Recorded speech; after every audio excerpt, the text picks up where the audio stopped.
তোমাকে জানিয়ে দিলাম ও প্রিয়তমা। সাম্প্রতিক সময়ে ঢাকাই চলচ্চিত্রের সবচেয়ে সুপারহিট ছবি ছিল প্রিয়তমা। 2023 সালের ঈদ উল আজহায় মুক্তির পর শাকিব খানের এই ছবি লগ্নির বহুগুণ অর্থ আয় করে।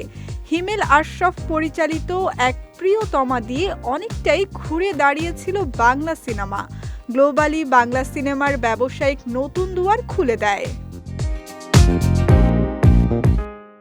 এরপর শাকিব খানকে তুফান, বরবাদ, তাণ্ডবের মতো অ্যাকশন কেওয়াজের ছবিতেই বেশি দেখা যায়।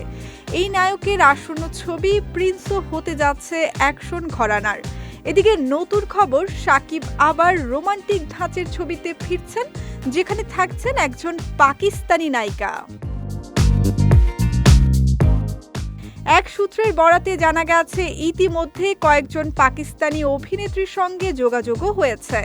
2025-এ এই ছবিটি মুক্তি পাবে। তবে আরেকটি সূত্র বলছে শাকিব খানের সেই নায়িকা হতে যাচ্ছেন হানিয়া আমির। জানা যায় হানিয়া আমির বাংলাদেশে আসার আগেই শাকিবের সঙ্গে সিনেমা নিয়ে 2025-এর আগস্টেই প্রাথমিক কথাবার্তা হয়েছিল তার।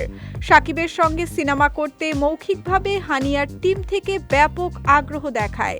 সে সময় চুক্তিবদ্ধ না হলেও প্রাথমিকভাবে শাকিব হানিয়া জুটির সিনেমা করা অনেকটাই চূড়ান্ত ছিল।